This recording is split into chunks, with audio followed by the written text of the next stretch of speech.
마태복음 14장 66절입니다.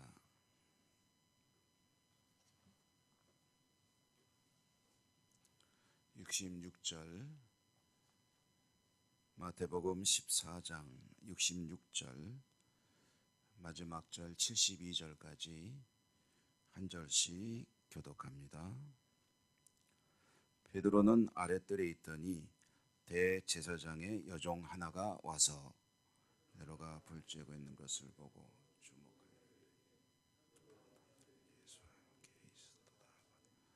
베드로가 부인하여 이르되 나는 네가 말하는 것이 무엇인지 알지도 못하고 깨닫지도 못하겠노라 하며 앞뜰로 나갈새.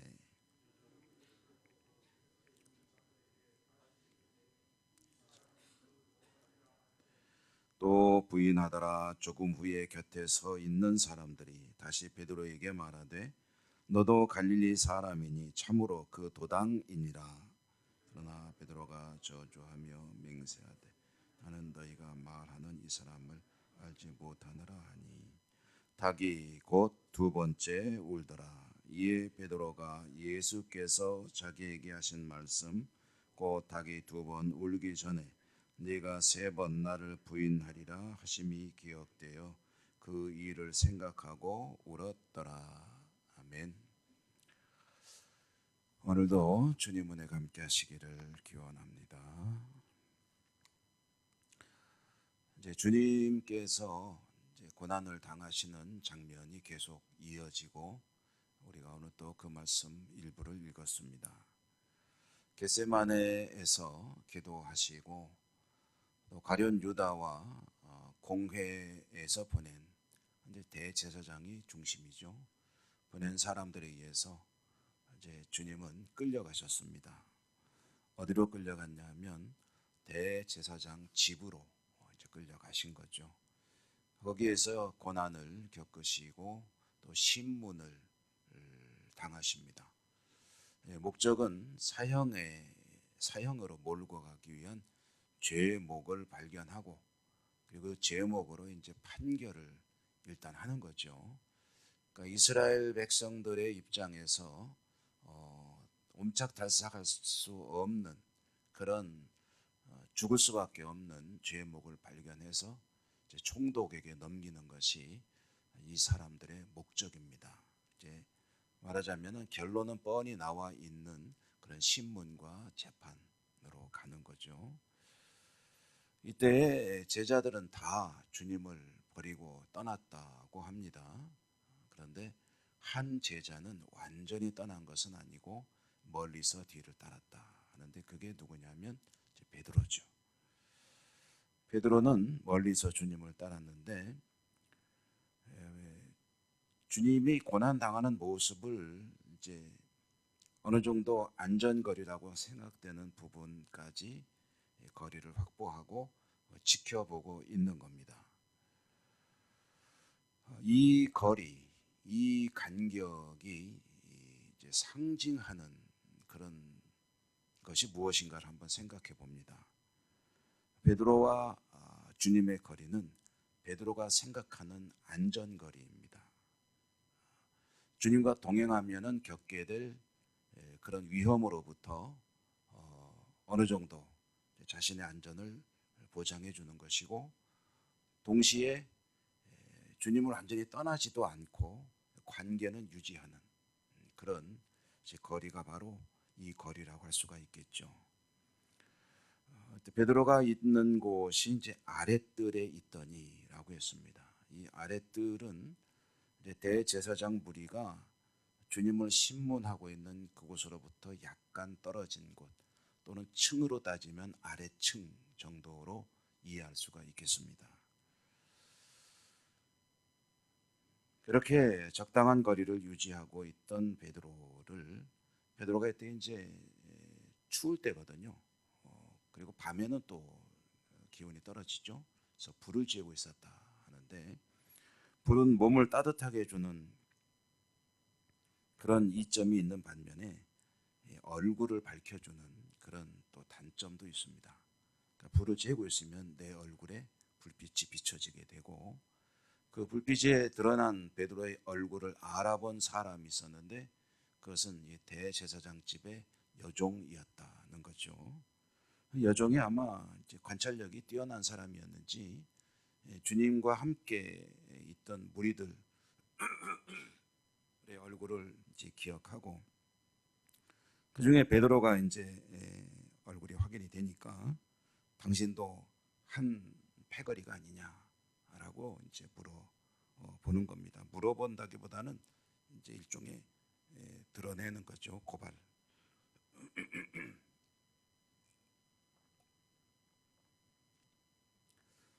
베드로는 무슨 소리 하는 거요? 하고서 이제 그 자리를 비실비실 이제 피하였습니다. 그가 피한 곳은 여전히 완전히 거기를 벗어나는 건 아니고 앞뜰로 이동했다고 합니다. 그러니까 아랫뜰에서 앞뜰로 나왔다. 이것은 이제 어떤 정도의 거리를 떨어지는 거냐면 우리 한옥을 기준으로 본다면 지금 대청마루에서 대갓집이라고 생각하십시다. 대청마루에서 신문이 벌어지고 있습니다. 그런 그 마루 대돌 아래쪽에서 어느 정도 거리를 유지하고 그 광경을 지켜보고 있다가 당신도 한패하냐? 그러니까 비실비실 나와서 대문 입구까지 나온 겁니다.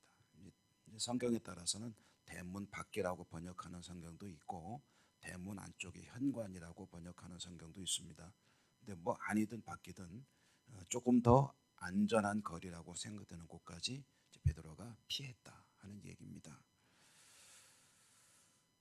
그런데 다시 여종은 한 번 더 아닌데 내 눈이 틀림없는데 그러고 이제 말하는 거죠. 당신 틀림없이 내가 봤는데 라고 이제 말을 하는 거고요. 베드로는 아니라고 다시 부인을 했고 그러자 옆에 있던 사람들이 이제 그 여종의 말에 동조하기 시작합니다. 그래서 맞는데? 맞는 것 같은데? 나도 본 것 같은데? 이런 식으로 주위에 있던 사람들이 베드로에 대해서 이제 지적을 하는 겁니다. 당신 갈릴리인 맞잖아. 말투도 갈릴리 말투로구만. 맞는 것 같은데? 라고 이제 사람들이 웅성웅성 거릴 때 베드로가 세 번째로 부인했다. 이제 71절에 보면 그러나 베드로가 저주하며 맹세했습니다. 두 번째 처음에는 부인, 두 번째는 맹세하며 부인, 세 번째는 저주하며 맹세하며 부인. 이렇게 좀 강도가 점점 강해지고 있습니다. 베드로가 저주하며 맹세하기를 나는 이 사람 절대 모른다. 그런 소리 하지 마라. 큰일 날 소리 하지도 마라. 이렇게 이제 부인을 하는 건데요. 오늘 이 71절 말씀 중에 저주하며라는 이 단어가 어떤 저주일까를 잠깐 생각해 보면 저주라는 게 뭐 이제 자신의 그 부인하는 그 의도를 강력하게 큰일 날 소리 하면서 하는지 이제 누구를 저주하는 것일까에 대해서는 사실 이게 좀 해석이 엇갈립니다. 그래서 예수님을 저주한 거다. 내가 저런 인간, 흉악한 인간을 내가 어찌 알겠어? 라고 이제 하는 그런 뜻으로 해석을 할 수도 있고 또 내가 거짓말하면은 천벌을 받지라는 식으로 자기를 저주하는 말일 수도 그렇게 해석을 할 수도 있습니다.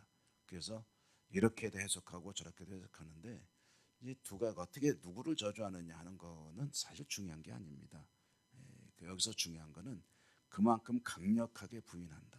절대로 아니다라고 이제 부인하는 베드로의 모습을 이제 보여주는 거죠.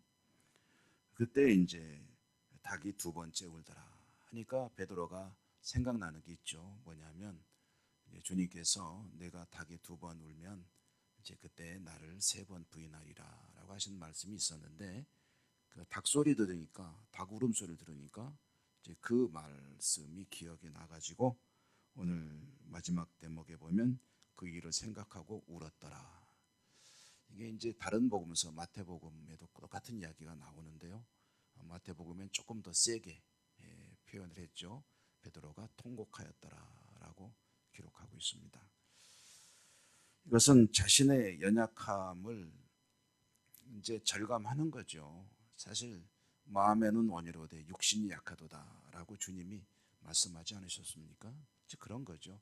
사실 생각만 가지고 결정하고 행동할 수 있다고 한다면, 생각만 가지고 모든 것을 다 할 수 있다고 한다면 절대로 주님을 버리고 떠나지도 않을 것이고, 주님 곁을 지켜주겠다고 호언장담을 했으니까 그 말대로 할 텐데, 근데 눈앞에 벌어지는 상황을 보면 너무나도 두렵기 때문에 자기도 뭐 인정할 수밖에 없는 거죠.